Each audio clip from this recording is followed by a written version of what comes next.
Vicenza, amica dei giovani. La città berica si piazza terza tra le realtà provinciali che offrono ai ragazzi e alle ragazze un habitat con le condizioni migliori per lavorare e per fare impresa. Sentiamo.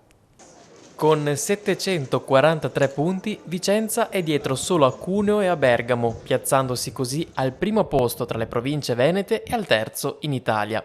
Sono questi alcuni dei dati che emergono dal report elaborato dall'Ufficio Studi di Confartigianato in occasione dell'annuale convention Giovani Imprenditori.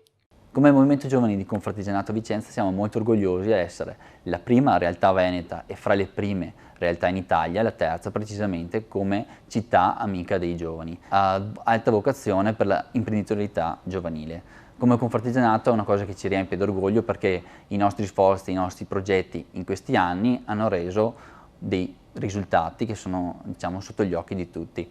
Vicenza è prima in Italia per domanda di lavoro delle imprese di giovani under 30 e seconda in Italia con il 15,6% di imprese con percorsi per le competenze trasversali e per l'orientamento.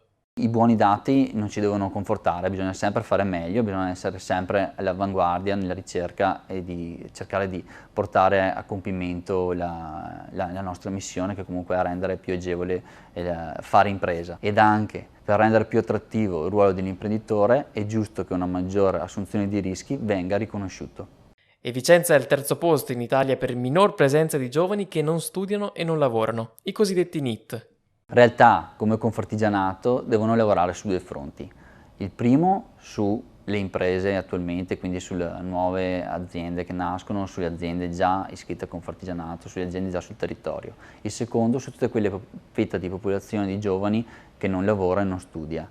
Anche visto l'attuale problema del calo demografico, sono una realtà importantissima da attivare, da sostenere, ai quali far conoscere le nostre realtà di giovani imprenditori. Per altri contenuti video cliccate i riquadri qui a fianco e per non perdervi i nuovi contributi iscrivetevi al canale. Grazie per la visione.